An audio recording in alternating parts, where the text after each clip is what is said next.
que vai traduzir para dezenas de línguas os seus cursos, tem como objetivo contribuir para formar mentes brilhantes, não repetidores de informação, mas pensadores, que fazem a diferença no teatro social.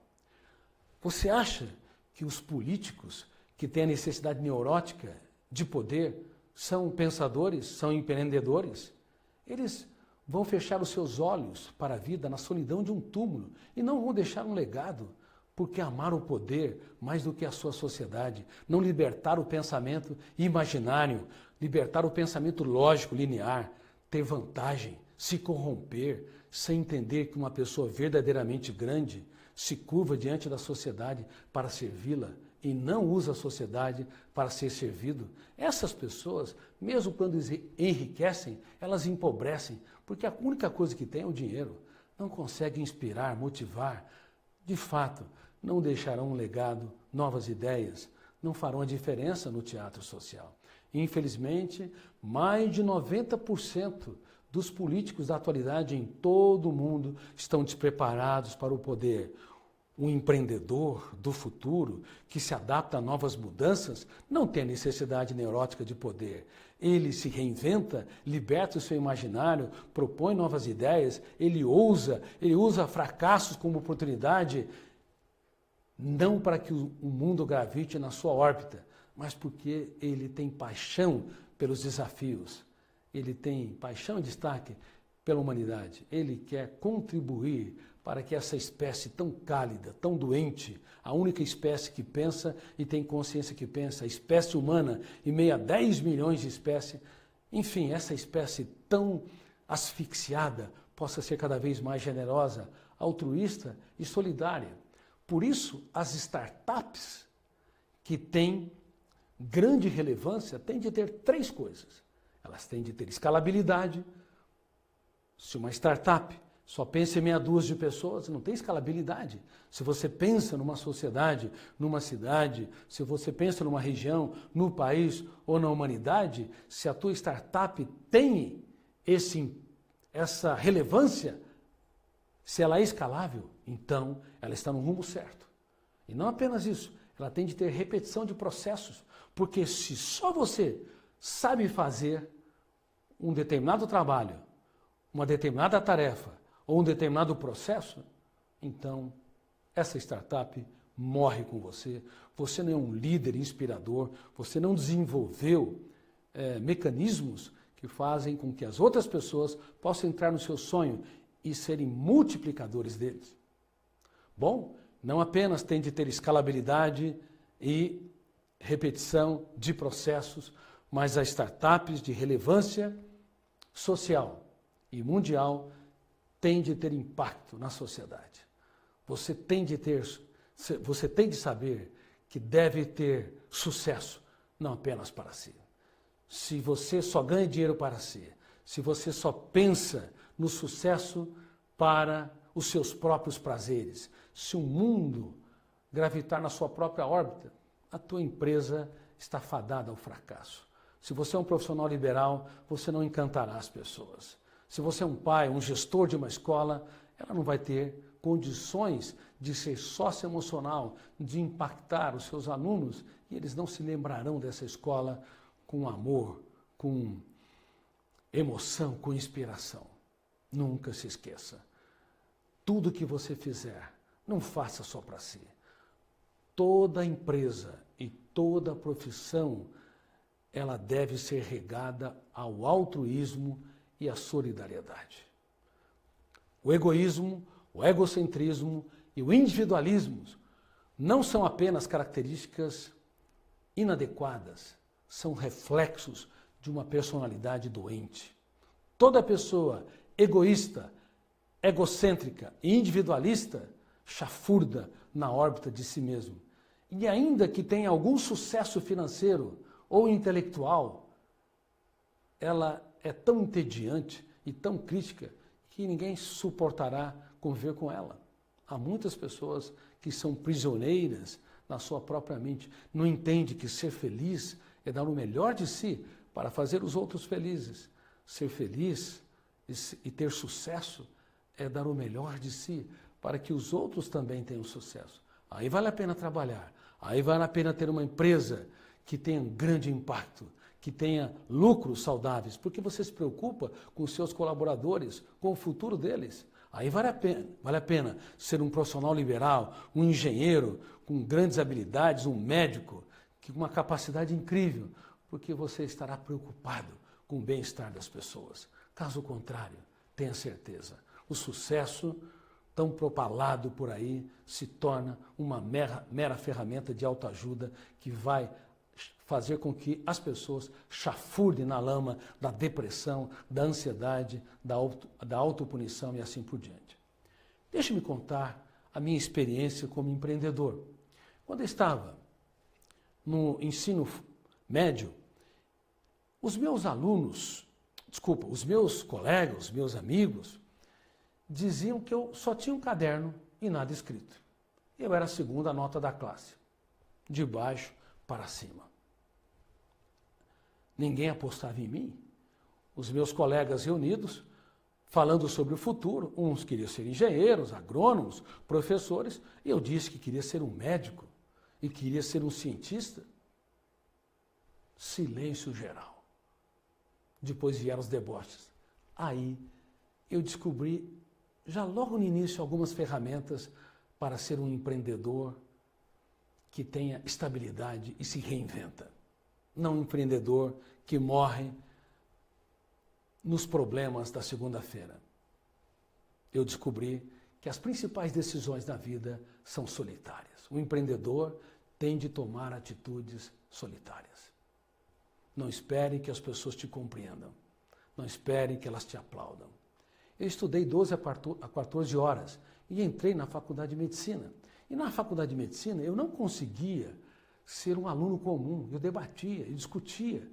E no segundo para o terceiro ano eu passei pelos vales dramáticos de uma dor emocional, um estado depressivo.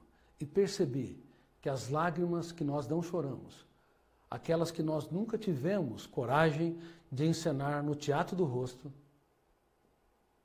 elas são mais doloridas do que aquelas que se encenam. Mas eu tinha dois caminhos como um empreendedor. Ou a dor me destruiria, ou eu usaria a minha dor para me reconstruir. Na época, eu não tinha desenvolvido conhecimento sobre o biógrafo do cérebro, o fenômeno RAM, mas sabia que eu tinha que me reinventar. E eu comecei a escrever os meus pensamentos perturbadores, o meu sofrimento por antecipação, a minha autopunição, e me questionava por que eu não sei gerir esses pensamentos, por que eu não consigo proteger a minha emoção, por que a minha mente é terra de ninguém. Você já sentiu isso? A sua mente como terra de ninguém? Querido aluno, naquela época, eu me resgatei, me reinventei por escrever milhares de ideias. Quando estava no 6º ano da faculdade de medicina, eu ficava 4 horas por dia dentro de uma sala saturada de lixo, milhares de caixas de remédios, amostra grátis, numa máquina de escrever, Olivetti, à mão, escrevendo, datilografando as minhas ideias. Quantas pessoas me aplaudindo? Ninguém. Eu queria construir uma nova teoria sobre o funcionamento da mente. E eu não sabia, mas estava desenvolvendo conhecimento numa área que poucos pensadores arriscaram-se a produzir conhecimento. O universo dos pensamentos, os tipos de pensamentos e o eu como gestor da mente humana. Freud, Piaget, Vygotsky, Arthur Schopenhauer, Kant, Hegel e tantos brilhantes pensadores usaram o pensamento pronto para produzir as suas teorias, mas eles não tiveram oportunidade de estudar o próprio pensamento, os tipos, natureza e gerenciamento dos pensamentos, nem estudaram adequadamente o eu, como autor da nossa própria história. E eu, num país que não valoriza os seus cientistas adequadamente e que não apoia a ciência básica, ainda mais sobre o funcionamento da mente, me arrisquei nessa empreitada. A dor foi meu mestre. E eu, então, no 6º ano, 4 horas por dia, escrevia as minhas ideias. Muitos dos meus colegas achavam que eu estava delirando. O que o Augusto está fazendo naquela sala que só tem lixo? Mas algo me controlava. Eu queria contribuir com a humanidade. Eu poderia fracassar, mas eu queria, de alguma forma, dar o melhor de mim para a sociedade. E eu produzi vários pensamentos, várias milhares de dúvidas sem respostas. E quando estava no final do 6º ano, eu tinha 400 páginas e procurei várias editoras para publicar meu livro. Nem sabia o que era edição de um livro. Nunca ninguém me apoiou, nunca ninguém me incentivou. Hoje eu incentivo centenas e centenas de pessoas para escrever os seus livros. Ainda hoje recebi a notícia da netinha do Renato Aragão, o humorista. Renato Aragão, um amigo, e eu vi os textos dela. Ela tem 7, 8 anos de idade e eu enviei para a editora os seus textos e ele foi publicado e a editora ficou impressionada com a maneira como essa garota escreve. Adultos e também crianças, incentivei inúmeros deles a escrever os seus livros. Mas naquela época não tive ninguém que me apoiou, porque eu não conhecia nenhum escritor, nem sabia que tinha que enviar uma carta para o setor editorial das editoras. Bom, depois de meses vieram as cartas e elas vieram negativas. Olha, seu livro não preenche a nossa linha editorial. Aí resolvi trabalhar, resolvi ter sucesso, já estava casado.